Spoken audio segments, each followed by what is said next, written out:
Thank you and good evening. Thank you, Mr. Moderator, members of the Board of Selectmen, members of the Board of Finance, members of our representative town meeting, our state delegation, other elected officials, and members of the public for this opportunity to provide you with an update on our town. This is my 7th State of the Town address. There's so much to say. This has been one of the most challenging years in recent memory. Our town is financially strong and economically vibrant, but the trends at the state and at the federal level are having an impact. So I'm going to take a slightly different approach this year. In the past, I reviewed all the accomplishments from the various departments, and we've accomplished a lot this past year. But I'm going to cover these achievements at another time. This year, I'm going to provide updates on the state budget, property taxes, and economic development. It's been a real roller coaster of a year, following the state budget discussions and a projected impact on the town. The state budget was passed in October. It included about $4.7 million in municipal aid for the town of Fairfield. This amount is 50% less than it was just 24 months ago. In the post-budget adjustments, Fairfield was cut by almost another $1 million.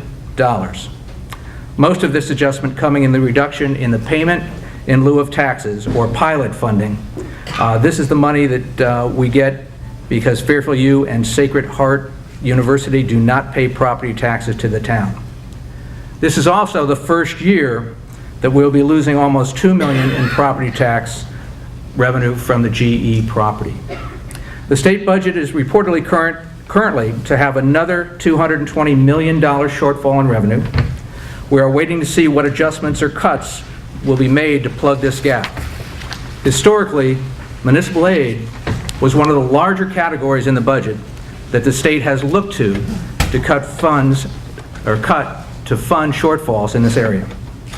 We're managing through these cuts with a combination of initiatives: a strategic hiring freeze, selected hold on capital projects, use of funds in certain reserve accounts, including our prior year surplus, a new firefighters contract that had 0 raises in this year, and a big thank you to our department heads who are also going without a raise this year. There's some new unfunded mandates. The town's financial relationship with the state continues to change as we see additional unfunded mandates included in this new budget. The rental reimbursement program for elderly and disabled provides about $100,000 to Fairfield residents. This year, after the state sent out the rental reimbursement checks, the state informed the town that it would be withholding 50%, or approximately $50,000, from our educational cost-sharing funds to help pay for this program. There's also a property tax credit program the state offers to the elderly and disabled. This program provides about $414,000 in support to those who qualify. The town provides a credit in the June tax bills, and the state, this year, the state informed us that we will not be getting our reimbursement. The state didn't eliminate the program, they just eliminated our reimbursement. And I want to make it clear to our elderly and disabled residents who count on these credits from the town of Fairfield: we will not let you down. We will fund these important programs despite the lack of support from the state. As many of you know, the state spent over $10 million in building a new, larger regional fire training facility in Fairfield.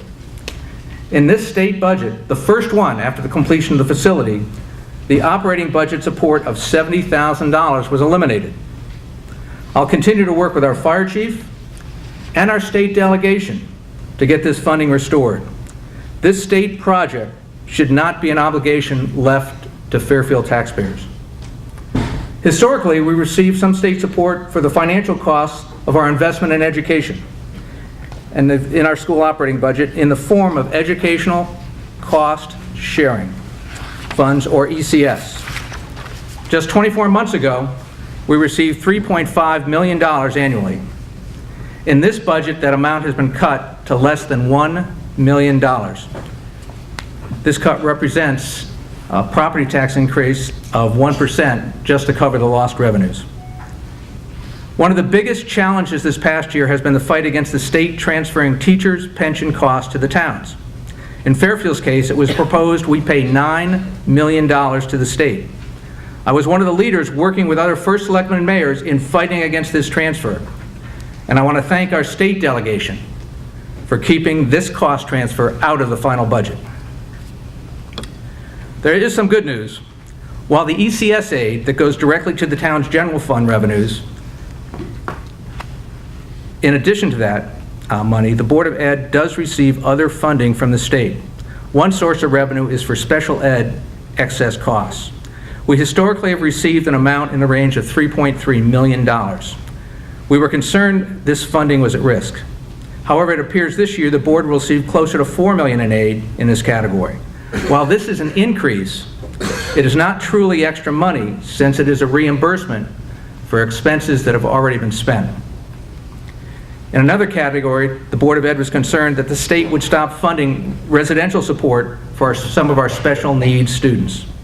This funding is worth about $1 million per year, and fortunately the state has continued this program. We also have a new set of federal tax law changes. It is not clear what the impact to everyone here in Connecticut will be. I am hearing from several business owners that they may see a real positive impact due to the lower tax rates.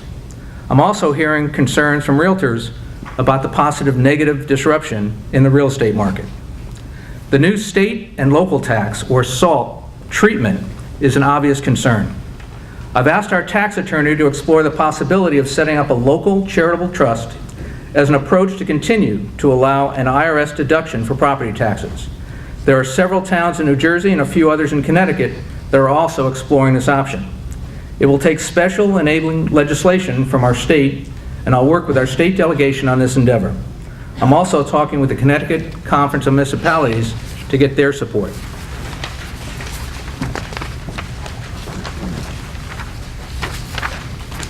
We hear about the challenges facing our state. The need for billions in transportation improvements and upgrades is certainly one area. What many people don't realize is Connecticut is a net donor state to the federal government. We give much more revenue to our federal government than we receive back in aid. In fact, on a per capita basis, we're ranked 3rd in the country in how much we contribute to the federal government. However, we rank 33rd per capita in how much money we get back from the federal government. The lack of county government structure accounts for 2/3 of the missing dollars. I'm working with MetroCog, our regional planning group, on applying for an economic classification that will give MetroCog a status equivalent to that of a county to help us qualify and apply for these funds. We want to bring these missing federal dollars back to our state. Fortunately in all this, our town is in a very strong financial position. We're one of the few towns in the state with a AAA rating from 3 major credit rating agencies. Our pension fund is 90% funded. We're making 100% of our retiree medical, or OPEB, annual recommended contributions, and we have a strong fund balance reserve. In addition, we have the 5th lowest mill rate in Fairfield County. Darien, New Canaan, Westport, and Greenwich are towns with lower mill rates. Towns like Weston, Wilton, Ridgefield, Reading, Easton, and Trumbull all have higher mill rates. The question I often get asked is, why does Westport have a lower mill rate? Let's review some history.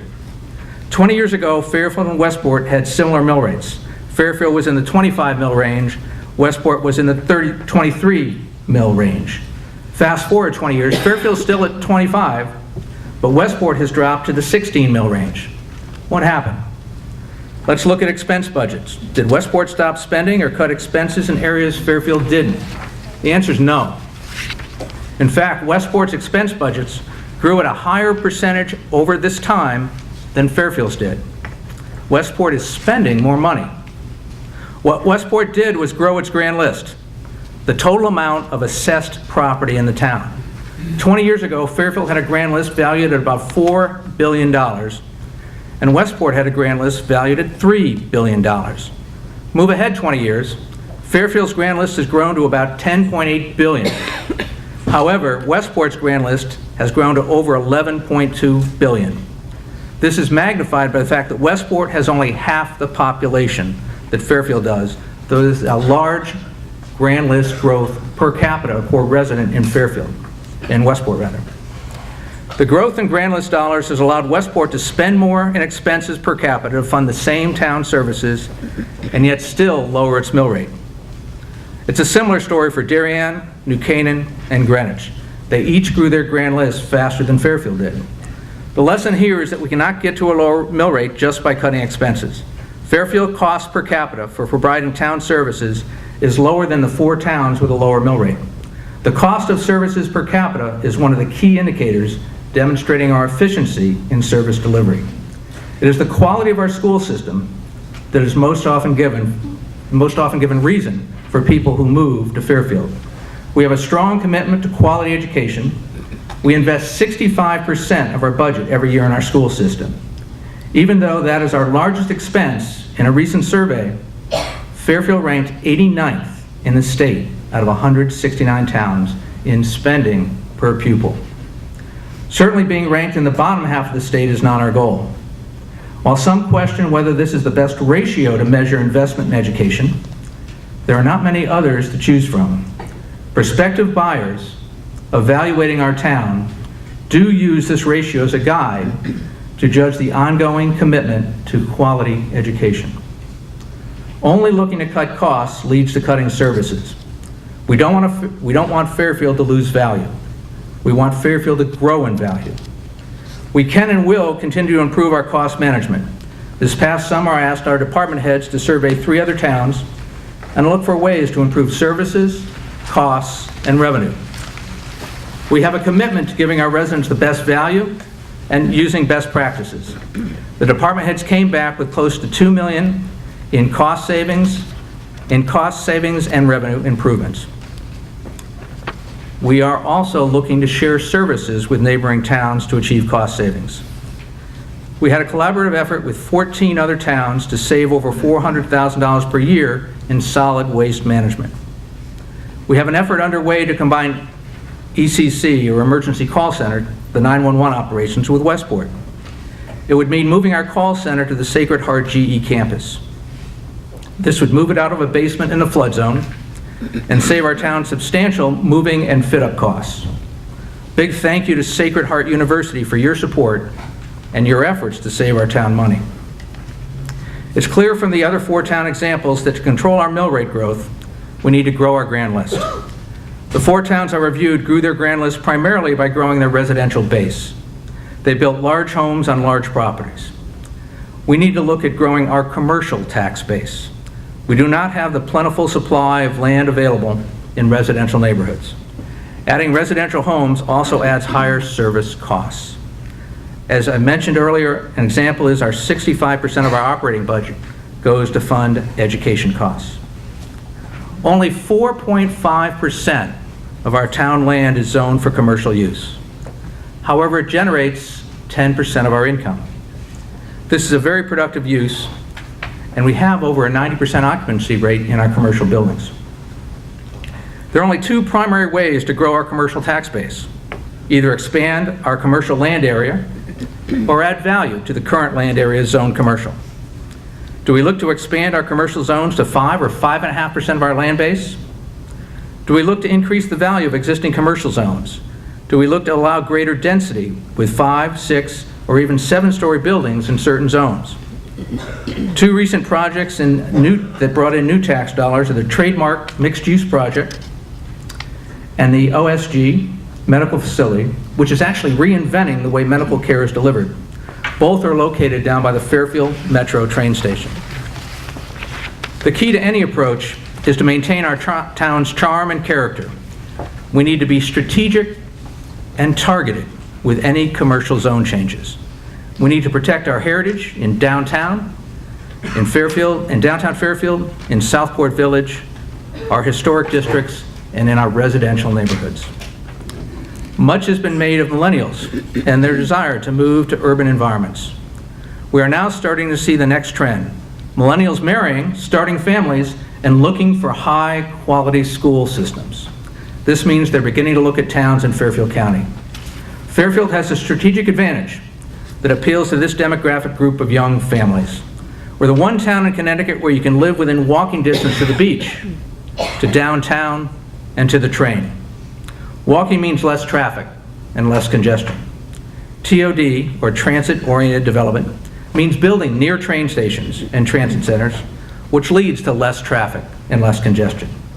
The Town Plan and Zoning Commission, our TP&Z, has a more important role than ever in shaping this future growth. However, it's crucial that we all work together to shape Fairfield's future. We have more initiatives underway than ever before to move our town forward. Our Economic Development Commission recently completed a long-range plan. This plan covers a wide range of actions to guide process improvements. This includes working closer with our 2 universities, which provide a definite competitive advantage over other towns. Mark Barnhart, our Economic Development Director, is engaging business leaders and other stakeholders in developing a marketing plan to retain and attract businesses to Fairfield. In addition, Fairfield has joined the Fairfield County 5. This is a multi-town economic development initiative led by Fairfield, Westport, Norwalk, Stamford, and Greenwich. We are targeting tri-state businesses to sell them on benefits of locating to Fairfield County. We are working together on our marketing initiatives, including business recruitment presentations in New York City. Fairfield has a strategic plan to lead the development, a strategic plan committee to lead the development of an overall strategic plan. This will engage our community stakeholders in developing guidelines and values for our town over the next 5, 10, and 15 years. Our Town Plan and Zoning Commission is looking to update our plan of conservation and development. This plan is the foundation for strategic and targeted development while maintaining the character and charm of our town and neighborhoods. In summary, Fairfield has significant challenges ahead with reduced municipal aid and reduced state education funding. The state and federal government are redefining their relationships with our town. Fairfield is in strong financial position to weather these storms. We still need to work to manage our costs without hurting key town services and programs. In order to control the mill rate growth, we need to grow our grand list in a strategic and thoughtful manner. At a recent presentation to our Chamber of Commerce, John Traynor, Executive Vice President, People's United Bank, stated, "Fairfield is the model for the rest of the state of Connecticut. Working together, we'll make Fairfield a leader in moving Connecticut in the right direction." Thank you.